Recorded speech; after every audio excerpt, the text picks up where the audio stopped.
Boa noite, pessoal. Meu nome é Tamara, eu sou consultora de carreiras do IPOG, Instituto de Pós-Graduação. Estarei aqui hoje com vocês, tá? Auxiliando aí no nosso evento de orientação familiar com a professora Bianca Balbeno. Quero que vocês, sejam muito bem-vindos, viu? Agradeço muito a participação de todos. Esse evento está sendo promovido aí através do nosso curso, de intervenção ABA, pós-graduação, e no final a gente vai dar a certificação também, tá bom? Espero que seja uma noite aí de muitos conhecimentos e muitas trocas. Obrigada, Tamara. Bom, pessoal, então eu vou começar aqui a compartilhar minha tela. Mas primeiro eu vou me apresentar um pouquinho para vocês. Bom, então eu sou a Bianca. Eu sou uma das professoras da especialização em intervenção ABA aplicada ao TEA-IDI do IPOG. E hoje eu vou falar com vocês sobre orientação familiar. Aqui é só um pocket, mas eu tenho um módulo sobre esse assunto dentro da especialização. E lá a gente aprofunda muito mais essa temática. Então aqui é só um overview aqui para vocês terem uma ideia, do que se refere aí essa modalidade de atendimento. Eu sou psicóloga, como eu falei. Eu atendo público com autismo desde 2013. Então, eu já atuei aí desde CAT escolar, AT domiciliar, já fui aplicadora em clínica, já trabalhei em escola especializada, trabalhei aí por quase 5 anos numa clínica como supervisora, e atualmente continuo, como supervisora clínica, só que num outro espaço. E tenho aí muita vivência, muito perrengue, de saída social e de várias coisas que acontecem quando a gente está em campo. Então, a ideia do módulo em si do curso, a gente trazer tanto os aspectos teóricos dessa modalidade de atendimento, quanto compartilhar vivências que são muito enriquecedoras para ilustrar o que é essa intervenção, o que é esse contato com a família. Então, eu vou dar um geralzão aqui para vocês do que é a orientação familiar. E aí, no final, a gente vai abrir para perguntas, vocês vão poder tirar aí algumas dúvidas, mas a ideia é dar esse panorama para vocês se familiarizarem com o que é essa modalidade e o que a gente faz quando a gente está lidando ali com essa orientação, certo? Então, bora lá. Bom, então, primeiro, é interessante a gente conceitualizar, Então, o que é essa orientação familiar, ou o que é mais conhecido também como orientação parental?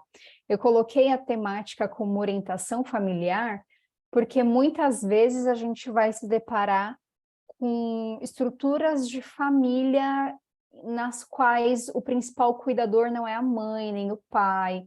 Então, tem uma avó, tem uma tia, tem alguma outra pessoa da família que vai tomar a frente desse cuidado, dessa criança que a gente está atendendo. E aí, então, para deixar mais amplo, englobar essas pessoas, eu chamei aqui de orientação familiar, tá? Mas na literatura vocês vão encontrar bastante essa nomenclatura orientação parental. Então, vamos lá. A orientação familiar é uma modalidade de atendimento clínico. Ela não é específica da análise do comportamento aplicada. Ela é uma modalidade que está dentro da psicologia como um todo, Especialmente quando a gente está falando de intervenção com crianças, adolescentes, na qual a gente vai realizar alguns encontros com esses cuidadores, com esses familiares, para fazer um processo que é chamado de psicoeducação. E aí, trazendo uma outra conceitualização. O que é a psicoeducação?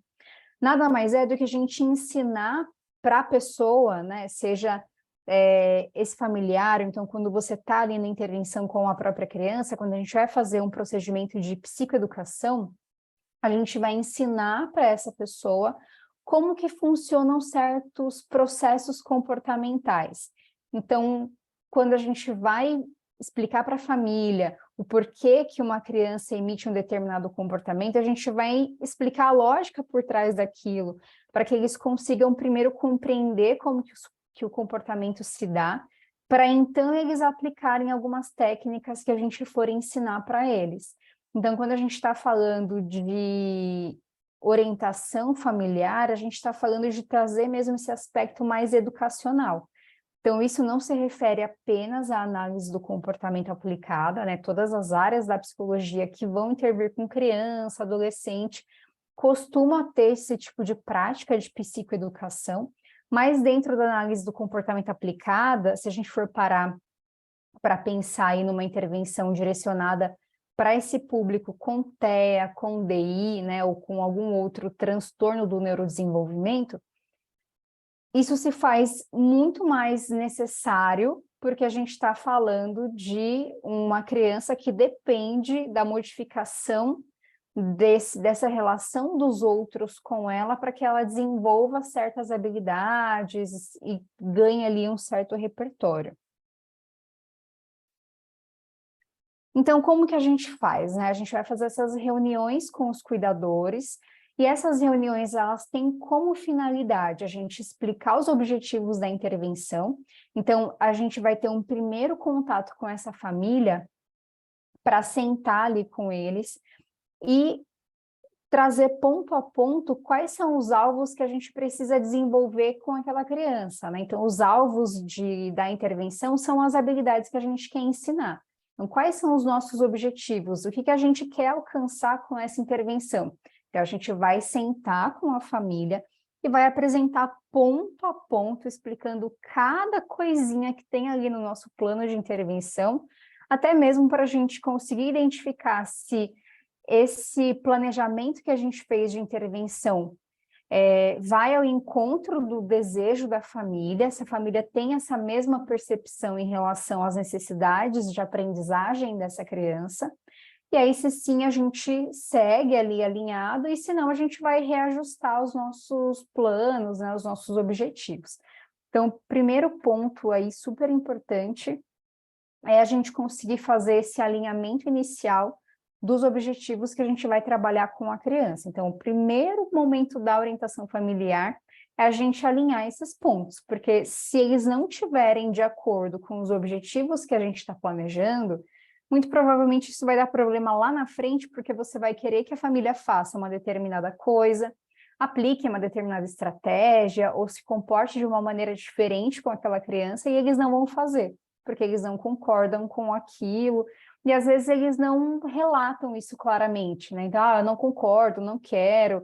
Eles fazem que sim, dão ok, mas aí você começa a observar essa resistência na prática, né? Então, você orienta, sugere, explica a intervenção e as pessoas não fazem, né? E muitas vezes são coisas até relativamente simples, então é muito comum dentro da intervenção comportamental, a gente entregar alguns registros para a família, para que a gente consiga mensurar alguns comportamentos. Então, eu vou dar um exemplo. Você tem um aprendiz que tem um problema de comportamento, então a criança está batendo, ou está se jogando no chão. E aí você quer que a família anote isso para você entender qual que é a frequência desse comportamento. E, além disso, entender em que momentos a criança emite esse comportamento, em que momentos que ele engaja nesse tipo de comportamento.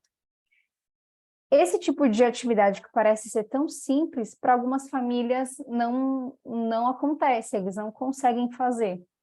Então, até a gente precisa entender essas barreiras da família, para conseguir pensar em outras estratégias. Então, se anotar não está funcionando, será que filmar? Mas aí, para isso, a gente precisa desses encontros recorrentes para alinhar tudo isso, até para entender, esse realmente é um alvo da família? Eles realmente estão preocupados com esse comportamento ou não é uma questão? Tem outra coisa que está mais gritante, está chamando mais atenção, está incomodando mais. Então, é importante a gente ter esse primeiro momento e alinhar os objetivos da intervenção. Depois disso, a gente precisa marcar reuniões periódicas para apresentar o desenvolvimento do caso.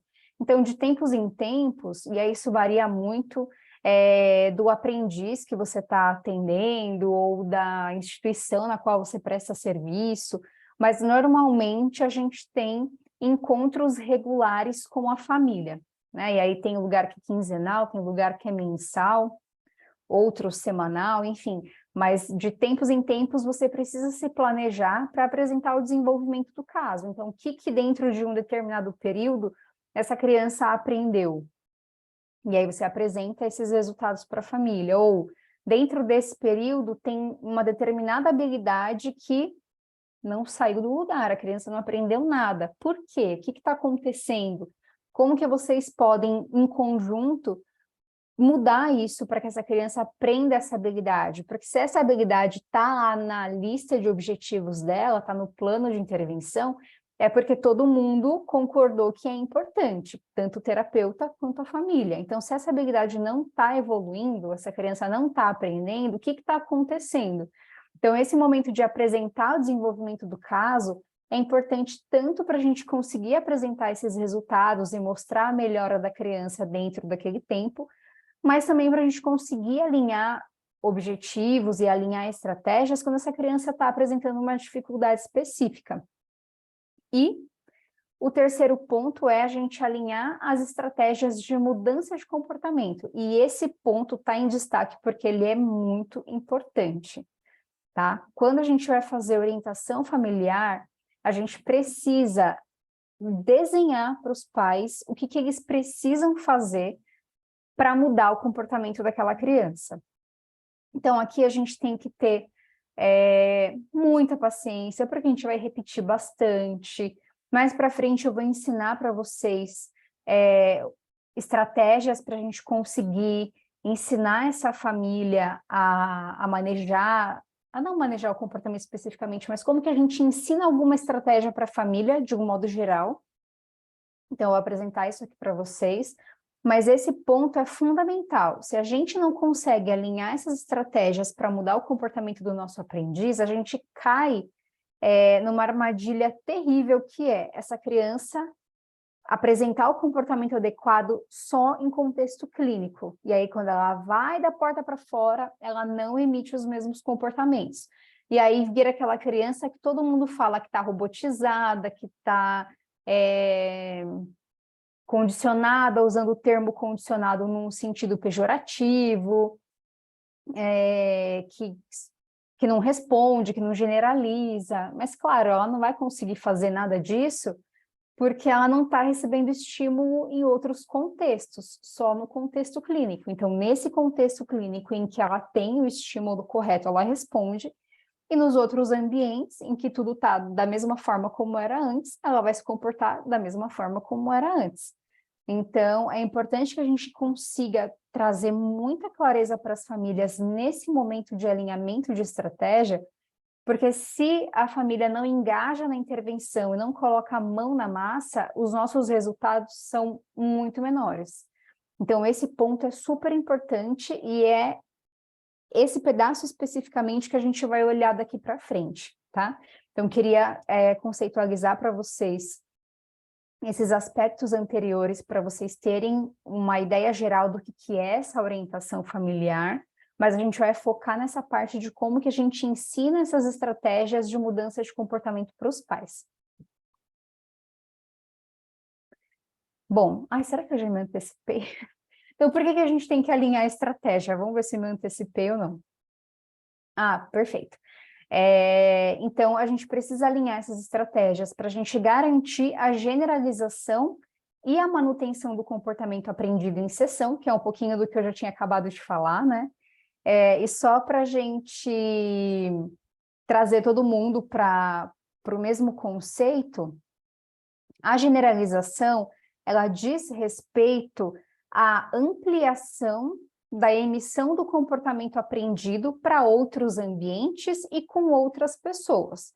Ou seja, a criança ela aprendeu aquela habilidade ali com o terapeuta, no contexto clínico, e a gente quer garantir que essa criança vai conseguir apresentar o mesmo comportamento fora daquele espaço. Então, que ela apresente aquele mesmo comportamento em casa, na escola, na casa da avó, que ela consiga emitir esse comportamento não só para o terapeuta, mas para a mãe, para o pai, para a professora, para a avó, para a tia. Então, essa é a generalização, é quando a criança ela aprende uma certa habilidade e ela consegue usar essa habilidade em outros ambientes e com outras pessoas. Então, eu vou dar um exemplo para vocês. A terapeuta está lá ensinando consistentemente essa criança a apontar quando ela quer alguma coisa. E aí, dentro da sala de intervenção, a criança está apontando tudo que ela quer, ela vai lá com o dedinho, ela aponta. Perfeito. A terapeuta desenvolveu ali, pensou num critério de aprendizagem, a criança atingiu esse critério de aprendizagem, e aí agora a gente precisa pensar na generalização dessa habilidade. Então, ela não apontar só na sala ali de atendimento, mas ela também conseguir apontar nos outros ambientes, porque esse apontar tem uma função comunicativa super importante, porque muito provavelmente ela apresentava comportamentos interferentes, né, comportamentos inadequados, então ela chorava ou gritava, ou puxava as pessoas para pedir aquilo que ela quer, e aí a terapeuta identificou que o apontar era um comportamento fácil de ser aprendido, e que resolveria esse problema porque teria ali uma mesma função, uma mesma finalidade, que seria essa comunicação. Perfeito, a criança aprendeu ali naquele contexto, e aí a gente precisa ensinar para a família a também solicitar esse apontar da criança nos outros ambientes.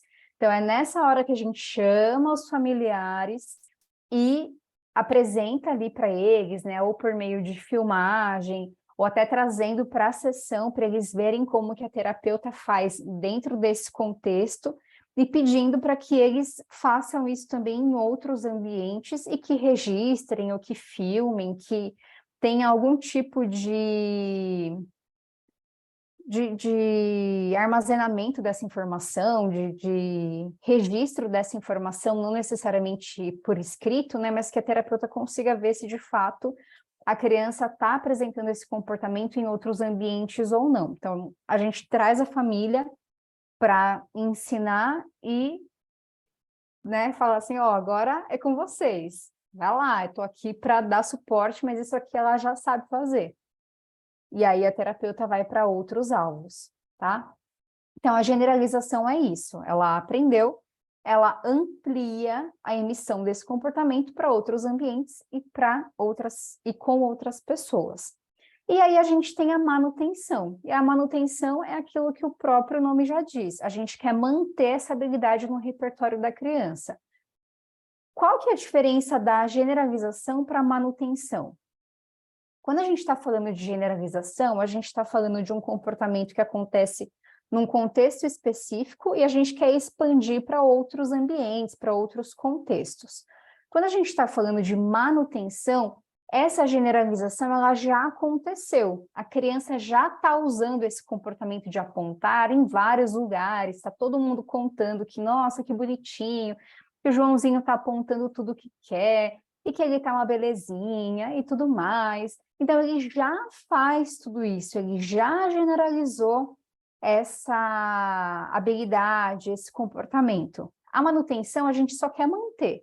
A gente só quer que ele continue fazendo isso. E como que a gente garante essa manutenção?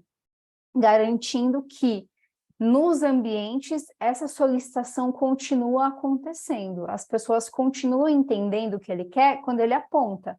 Então, se ele parar de apontar e se jogar ou puxar alguém, esse comportamento ele não vai ser reforçado, contanto que o Joãozinho aponte ali o que ele quer, tá?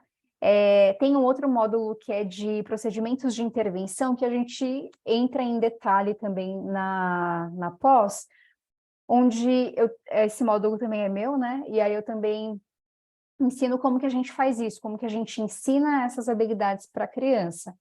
Então, é bacana que dá para entrar em detalhe de estratégias de ensino, enfim. Mas essa é basicamente a diferença entre generalização e manutenção, e a gente tem que trazer essas informações para a família. Então, a gente vai ter a etapa de generalização e depois a gente tem que continuar reforçando o comportamento da família, de estimular esse comportamento da criança, porque se acontece de as pessoas pararem de solicitar esse comportamento, ou então ele começa a apontar bastante, mas ele não tem mais acesso às coisas que ele quer. Esse comportamento, ele vai entrar no que, dentro da análise do comportamento, é chamado de extinção. Ou seja, antes havia uma relação ali de comportamento e consequência reforçadora, e de repente essa consequência para de acontecer. Então ele apresenta o comportamento, não tem mais essa consequência reforçadora, o que que vai acontecer? Ele vai parar de fazer, porque não tem mais o efeito desejado. Então a manutenção, ela serve para a gente manter essa habilidade no nosso repertório. Essa questão da manutenção, ela vai muito... acho que um exemplo bem claro sobre isso são algumas matérias que a gente vê na escola e que a gente nunca mais usa. O meu exemplo para vocês, né? Sei lá, Bhaskara. Eu nem lembro mais nada disso. Eu sei que existe esse nome, Bhaskara. O que que é? Para que que serve? Eu não tenho a menor ideia. Por quê? Porque isso foi colocado em extinção. Na época que eu estava na escola fazia sentido, eu sabia responder, eu fazia avaliação.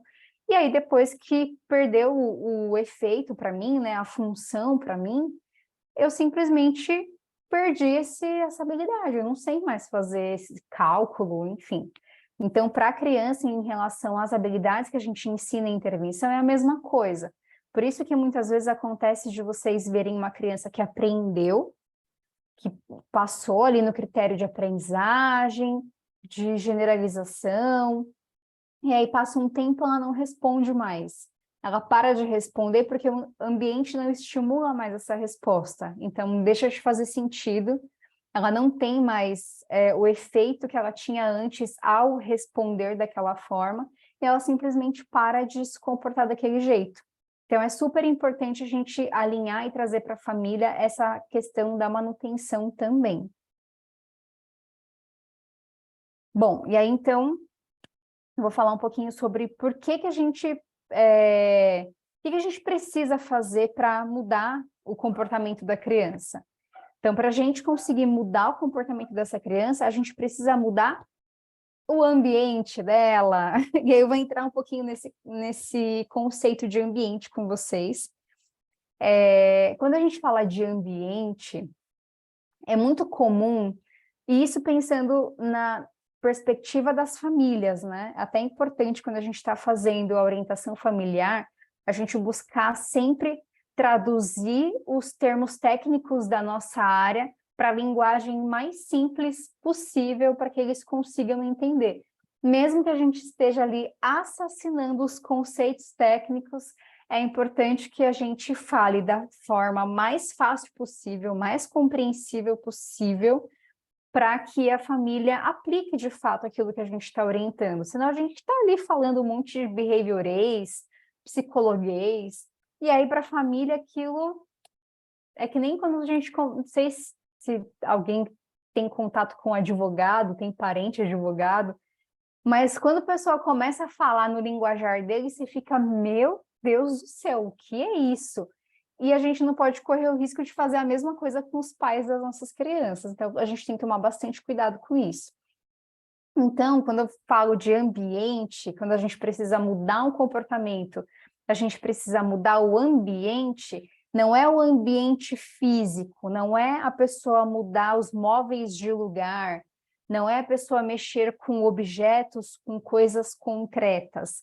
O ambiente é tudo o que se refere ao que está fora da pele daquela criança. Então, tudo que vai além dela, do corpinho dela, é ambiente.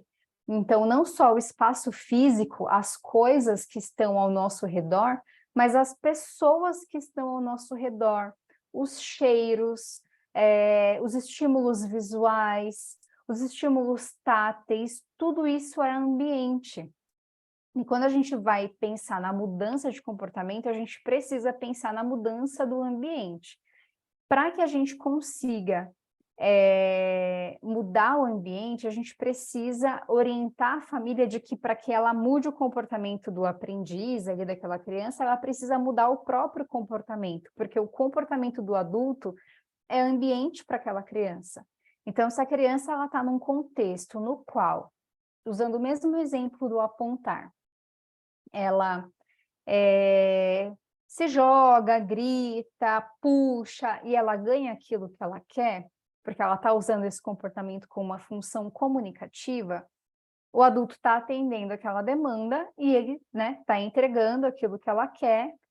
Ela aprende que basta ela apresentar todos esses comportamentos que ela vai ter acesso àquilo que ela quer. Ela entendeu que é dessa forma que ela pede as coisas. Então, quando a gente vai falar de mudança de ambiente, a gente está falando da mudança da postura do adulto referente àquela criança. Então, a criança começou a puxar que ela quer alguma coisa, ao invés do adulto já ir lá correndo e entregar aquilo que ela quer, ele pode pegar na mãozinha da criança e falar para ela, mostra o que você quer. Pega a mãozinha dela e ajuda a criança a apontar aquele item que ela quer. Isso já é uma mudança de ambiente. O que antes era só emitir aquele comportamento, o adulto ia lá e já entregava o item ali de preferência, agora ela precisa fazer mais alguma coisa. Houve uma mudança, então esse adulto fala para ela, mostra o que você quer e já pega na mãozinha para dar ajuda para ela apontar. Então, aqui a gente já tem uma mudança de ambiente. Então, essa relação interpessoal do adulto com a criança e a maneira como o adulto vai se comportar perante essa criança é uma mudança de ambiente. Então, é importante a gente pontuar isso. Eu até nem uso a palavra ambiente quando eu vou falar com os pais, justamente porque isso pode ficar muito confuso, né? Então, a pessoa pensa, mudar o ambiente, então eu tenho que fazer o quê? Eu tenho que tirar os porta-retratos da minha estante, eu tenho que, sei lá, tirar a TV do lugar, mudar o sofá de lugar. O que eu tenho que fazer, né? O que é essa mudança de ambiente? E a mudança de ambiente nada mais é, principalmente, algumas questões físicas, sim, às vezes entram, né? Então, tem casos de crianças que estão, de fato, num ambiente com muita coisa, que acaba sendo muito estímulo e deixa essa criança sobrecarregada sensorialmente, mas mais do que isso, quando a gente vai orientar nesse contexto de orientação familiar, né, vai fazer ali esse treinamento ali com os pais, a gente precisa principalmente ensinar para eles a como que eles mudam o próprio comportamento deles para mudar o comportamento da criança. E como que a gente muda o ambiente, né? Então, vamos pensar aqui nesse contexto em que a gente tem um cuidador que quer modificar o comportamento da sua criança, ali do seu filho, e aí a gente ensina para ele, né, explica para ele que ele precisa mudar esse ambiente. Como que ele faz?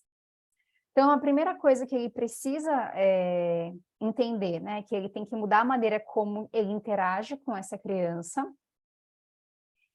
e a gente precisa ensinar para esse adulto que ele precisa alterar o antecedente e que ele precisa alterar a consequência. E aí eu vou entrar um pouquinho aqui só para dar um geral, porque eu não sei se todo mundo já tem alguma informação prévia sobre análise do comportamento. Eu vou partir do princípio que não, para estar todo mundo na mesma página, e aí quem já tiver, me desculpe, mas eu vou retomar um pouquinho isso de maneira breve, só para estar todo mundo na mesma página e acompanhando. Então, quando a gente fala de mudar, de alterar o antecedente, a gente está pensando que existe um comportamento, e esse comportamento, ele aparece, ele surge, né? A pessoa emite aquele comportamento porque algo aconteceu. Então, essa pessoa, esse ser humaninho, ele está inserido num contexto, e nesse contexto, nesse lugar, aparece algum estímulo que vai fazer com que esse comportamento apareça também. Então, vou dar um exemplo aqui para vocês. A criança está lá na sala da casa dela, brincando, está quietinha, tranquila, super numa boa, está sozinha. A mãe está ali na cozinha, olhando o que a criança está fazendo, mas não está ali compartilhando daquele momento. E esse é o contexto em que a gente está observando aqui, que a gente está analisando. E aí, nesse ambiente, chega para fazer uma visita o vovô. E aí, quando o vovô entra na sala, o João já fica todo manhoso e já começa a falar com dengo, e já dá uma choradinha, então já começa a apresentar alguns comportamentos que ele não estava apresentando antes. Qual que foi o estímulo que apareceu nesse ambiente e que mudou o comportamento do João? A presença do vô. Então, a gente entende aqui nesse caso que o vô é um estímulo para que o João emita todos esses comportamentos de fazer manha, de falar mais dengoso, de querer colo, de dar uma choradinha, porque provavelmente na história de vida do João, esse vô, né, na presença desse vô, quando o João apresentava esse comportamento, o vô cedia, fazia o que ele queria, mimava o João, né? Então, aqui, quando a gente fala de antecedente, a gente está falando de algum estímulo que surge ali no ambiente, que está presente no ambiente, e que vai fazer com que essa criança, né, com que essa pessoa apresente um certo comportamento. Então, quando a gente está falando de antecedente, a gente está falando de estímulos que aparecem, que acontecem ali antes da emissão desse comportamento. Então, quando a gente quer mudar um determinado comportamento, a gente pode alterar essa via aí antecedente. Então, a gente evita que o comportamento aconteça. Então, se, por exemplo, eu já sei que toda vez que o João vai na casa da avó, ele quer mexer nos bibelôs dela e ela não gosta, o que a gente pode fazer? O que a gente pode sugerir? Já que o João quer mexer, os pais têm dificuldade de lidar com esse comportamento nesse momento. A avó não quer que ele mexa, por mais que talvez ele nem vá quebrar o bibelô, mas a avó não quer que mexa, não tem medo dele quebrar. A gente pode pensar numa estratégia antecedente e sugerir para a família que a avó guarde esse bibelô antes do João chegar lá. Porque aí, a gente, não tendo ali a presença daquele estímulo, a gente evita a emissão do comportamento do João de tentar pegar aquilo. Em contrapartida, quando a gente está falando de estratégias de modificação de consequência, a gente está falando de um contexto no qual já foi apresentado o estímulo antecedente, a criança já apresentou o comportamento, e aí o que a gente vai fazer aqui na consequência? Então, pensando no exemplo do apontar, em que... Não vou usar o mesmo exemplo do bibelô, que eu acho que é uma boa. A avó não tirou o bibelô, então o estímulo estava lá presente no ambiente, o João pediu o bibelô, aí a avó não quis dar, ele chorou e tal. Como consequência, o que normalmente poderia acontecer antes é a mãe falar, não, por favor, dá para ele não ficar chorando, né? E acabar que o João ganha o bibelô, então toda vez que ele vai, ele faz tudo isso porque ele aprendeu que ele consegue ganhar o bibelô daquela forma, ou aí os pais trazem essa demanda para a orientação e você fala, ok, caso a avó não consiga tirar o bibelô, o que vocês podem fazer? Então, assim que o João pedir, como ele não vai poder ter acesso, vocês podem apresentar outras alternativas para ele. Então, a gente muda a consequência. Então, a gente fala para o João, ó, esse não pode, mas pode esse, e apresenta outras coisas que ele possa fazer. E aí você muda a consequência daquele comportamento. Agora, ele pede, ele não ganha mais, mas ele pode fazer outras coisas.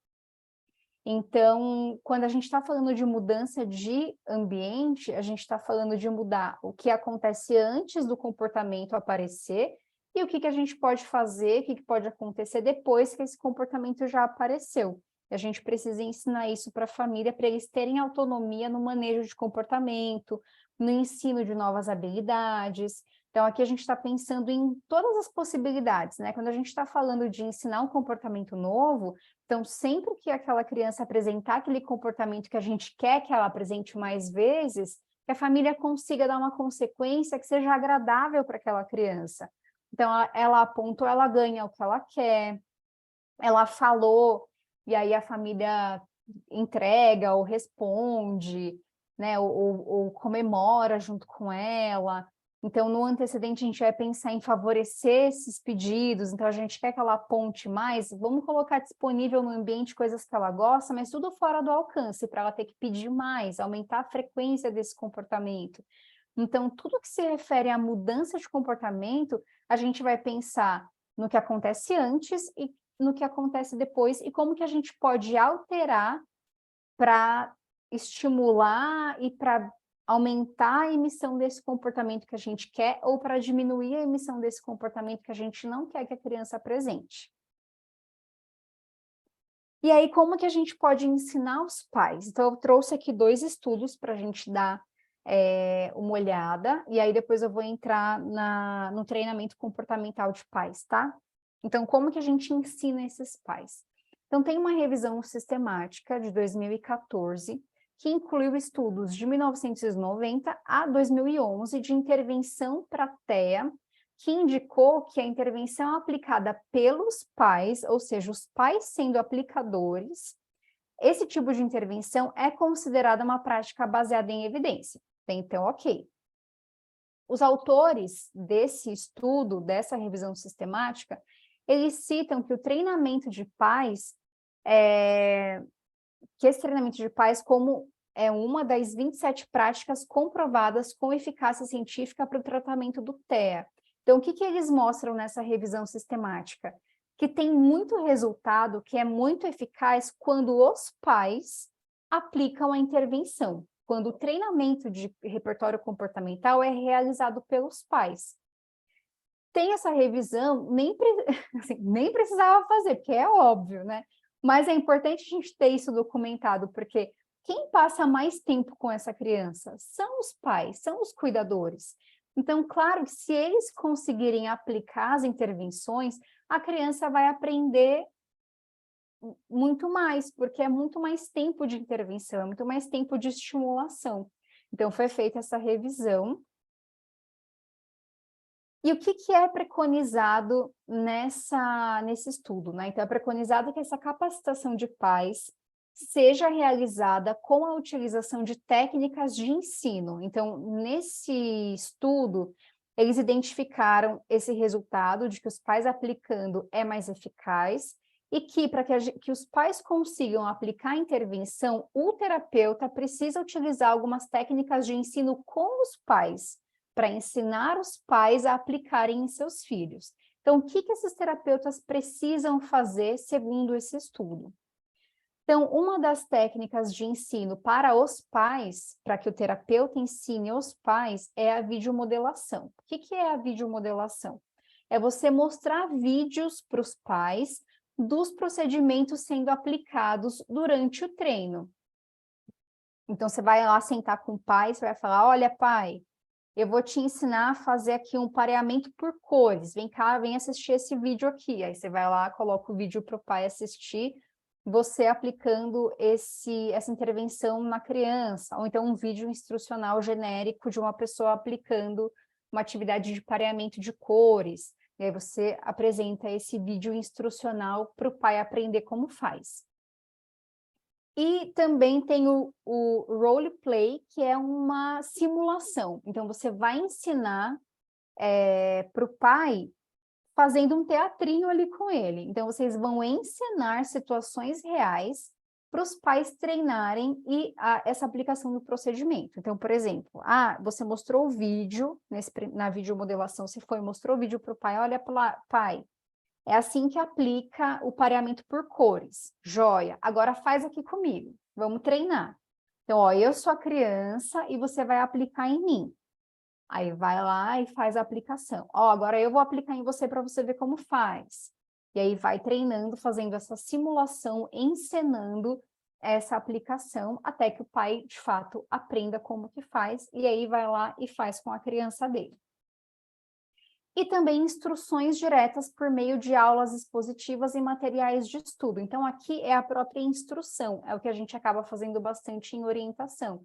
Então, é sentar com o pai, explicar para ele o porquê daquele ensino, como que faz, qual que é a relevância.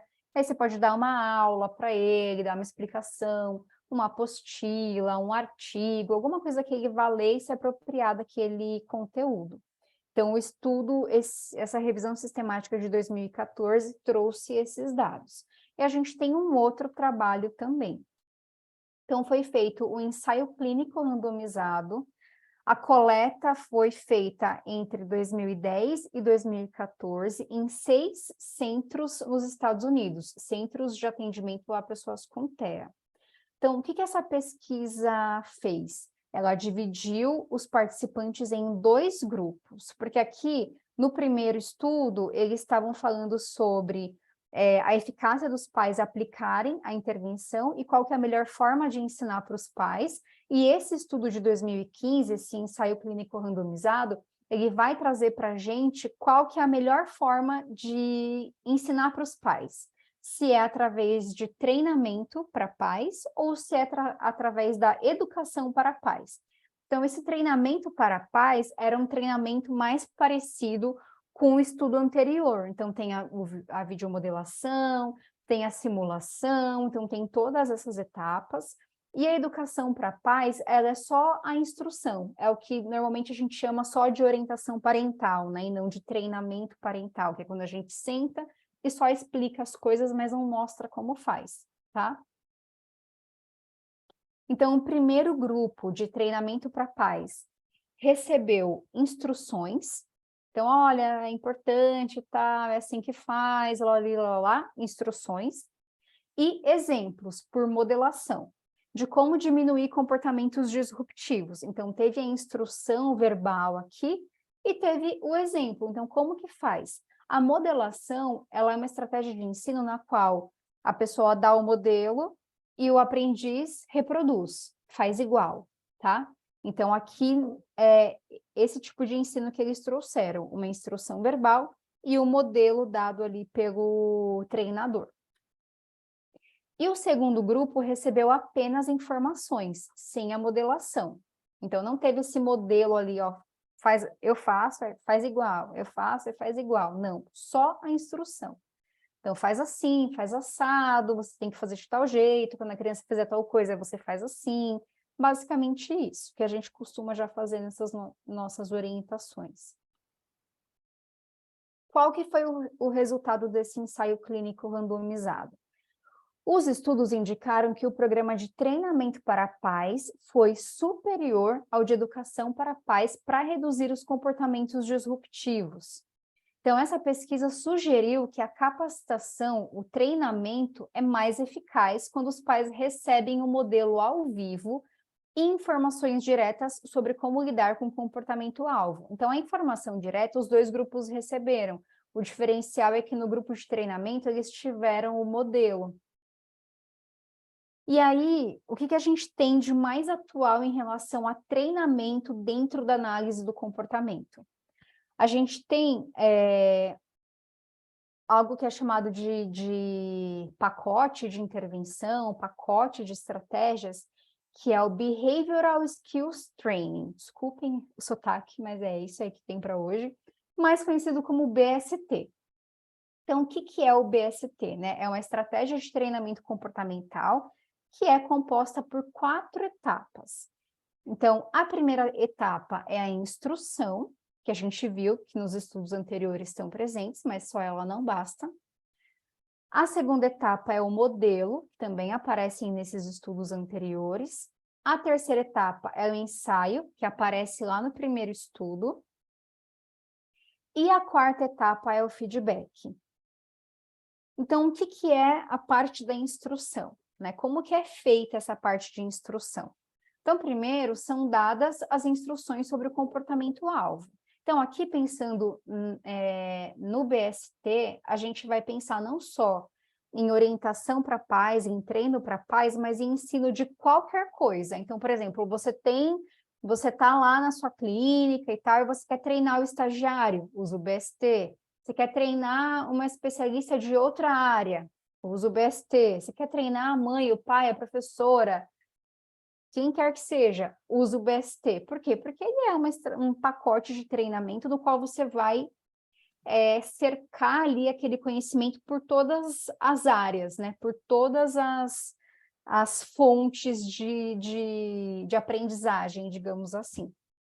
Então, na instrução, a gente vai dar essa instrução sobre o comportamento-alvo. Então, eu quero ensinar a mãe a estimular o apontar da criança, eu quero ensinar a mãe a lidar com o comportamento heteroagressivo da criança, ou então a como brincar, dando a função adequada para o brinquedo ali junto com a criança. Então, qualquer que seja o comportamento-alvo, você pode estabelecer ali para fazer o seu treino.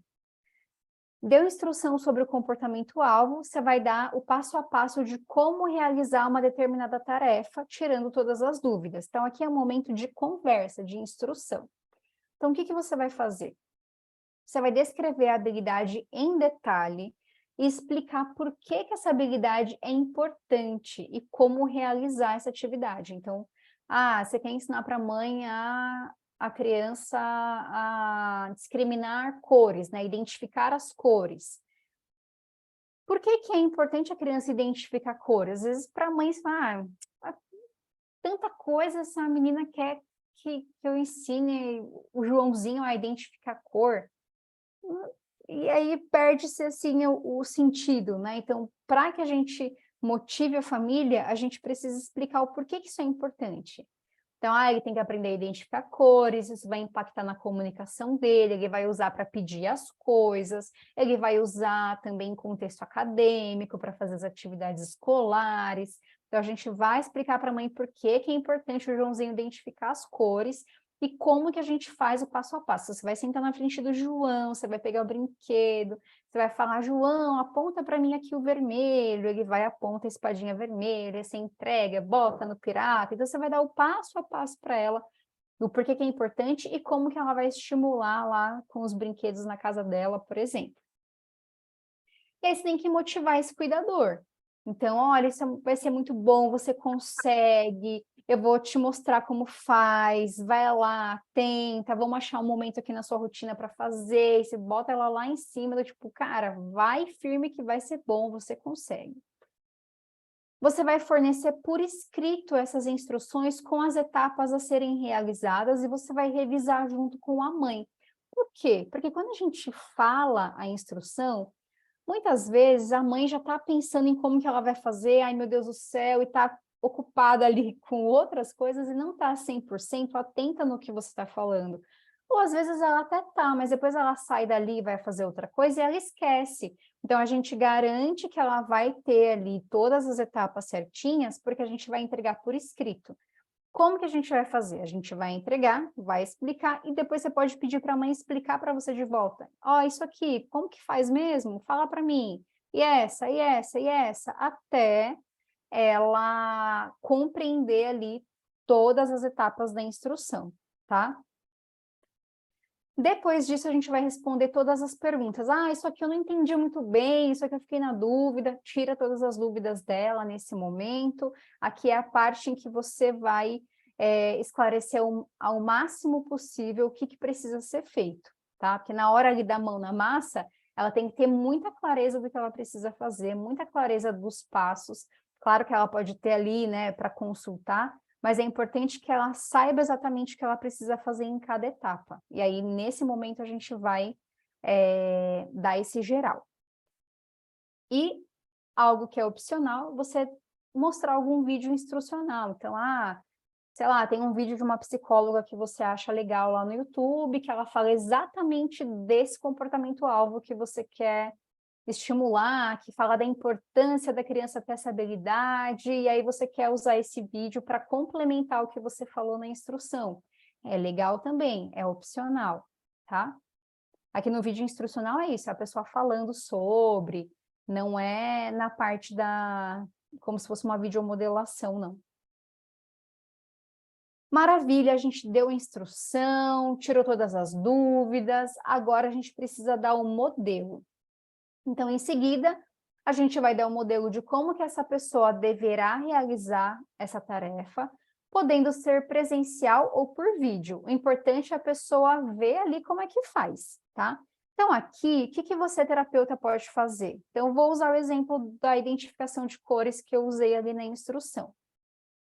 Você pode gravar um vídeo seu com o Joãozinho fazendo atividade de identificação de cores, para a mãe ter o modelo. Então é assim que faz. A parte do modelo é que nem quando a gente assiste vídeo de receita no YouTube para aprender a fazer, sei lá, lasanha. Eu não sei fazer lasanha. Eu vou botar o vídeo da Rita Lobo lá fazendo a lasanha e eu estou vendo o modelo, eu estou vendo como que faz, tá? Então aqui é isso que a gente vai fazer. A gente pode fazer a filmagem nossa aplicando ali com o próprio Joãozinho, né, que é o filho dessa pessoa que a gente está treinando, Ou a gente pode fazer um vídeo, sei lá, você fazendo com outro adulto, só para dar um modelo, mas é legal fazer com a própria criança, né? Eu particularmente acho mais interessante, porque a mãe vê que é possível, que o Joãozinho responde, então tá tudo certo, ela vai conseguir fazer, tá? Beleza, a gente deu o modelo, mostrou o vídeo de como que faz ali com a criança, a gente vai ensaiar. Então, a gente vai, ok, mãe, agora você já recebeu a instrução, eu já te dei o modelo, agora a gente vai treinar aqui, para quando você chegar na frente do Joãozinho, você tá top na aplicação de identificação de cores. Então, você vai sentar ali com a mãe e vocês vão treinar. Então, o que você pode fazer? Aqui é aquela parte da simulação. Então, você pode fazer de conta que a mãe é o Joãozinho, você aplica nela para ela sentir ali como é, ter um modelo presencial, e depois vocês trocam. Aí, agora você vai ser o Joãozinho, a mãe aplica, e aí você responde ali, e vai treinando, vai repetindo bastante, até a mãe atingir o que a gente chama de fluência, que ela está fazendo ali maravilhosamente bem, sem erro, sem... Ai, o que eu faço agora? Sabe quando dá aquela enroscada? Então, não. A fluência ela está fazendo no fluxo, está fluindo, está indo, tá?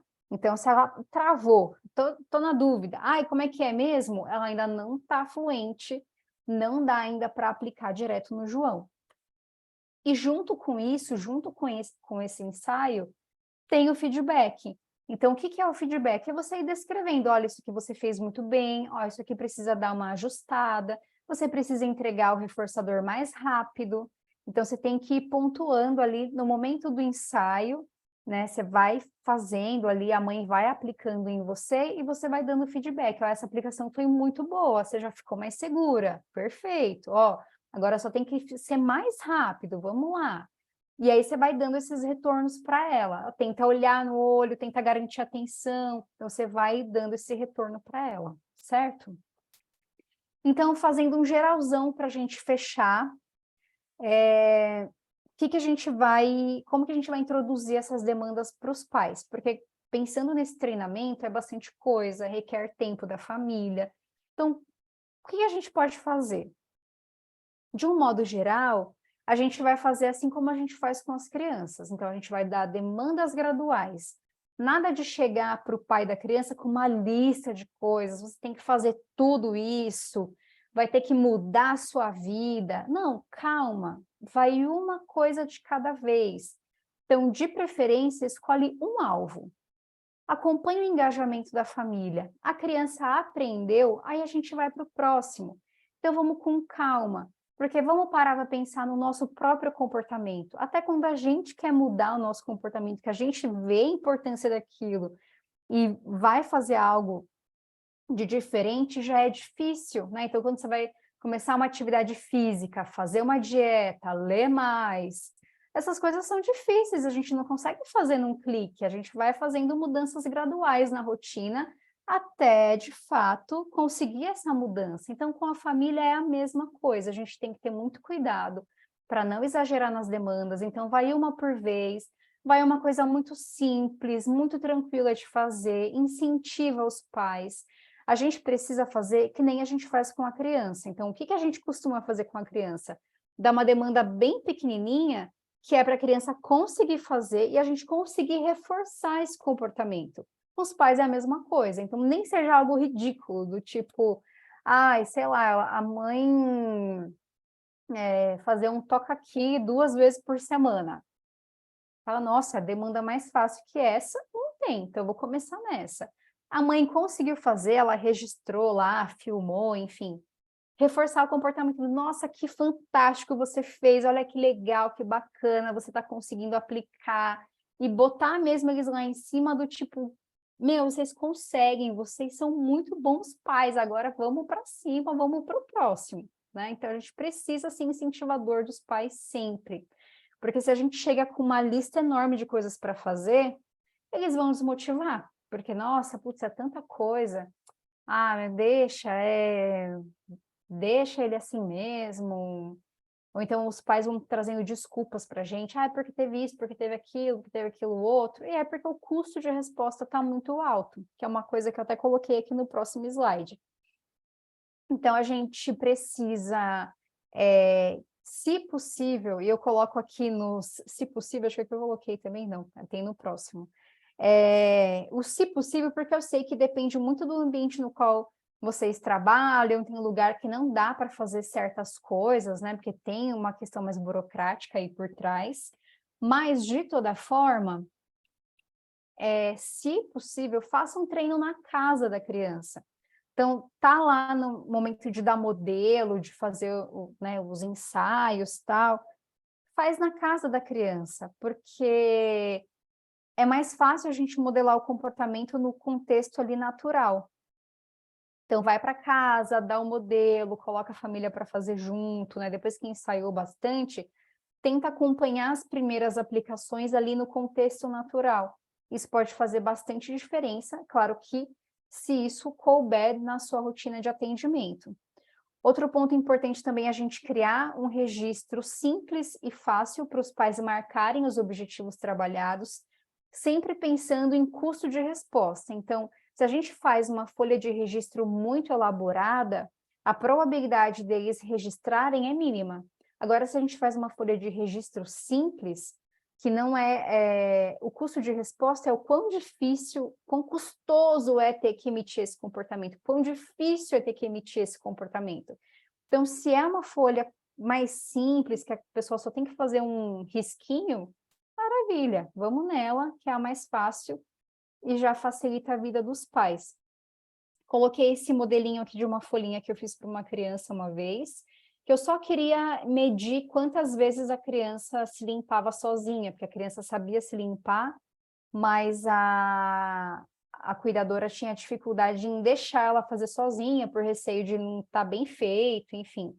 Então, aqui eu pedi para ela marcar quantas vezes ela conseguia deixar a criança fazer sozinha e ficava bem, para eu ter um parâmetro ali para poder aumentar essa frequência. E ela só tinha que marcar um xizinho. Então, eu marcava aqui semana do dia tal, né, que eu me organizo assim, então, tipo, semana do dia 20, semana do dia 5, e aí marca aqui, ela só marcava o xizinho, então, o dia que era segunda-feira ou domingo, ela ia marcando. E aí, por último, de modo geral, né, se possível, faça saídas sociais, vá para o ambiente em que o problema de comportamento acontece. Então, tem um caso que eu atendia que a mãe tinha muita dificuldade de ir ao shopping com as filhas, porque era sempre muito caótico, elas queriam entrar na loja de brinquedo, e aí sempre escolhia aquele brinquedo super caro, e eram duas, né? E aí entravam no brinquedão, nunca mais queriam sair, era uma loucura. E aí o que a gente fez? A gente fez algumas intervenções no próprio shopping. Então, a primeira vez foi o caos, a segunda foi mais ou menos, a terceira já foi muito boa.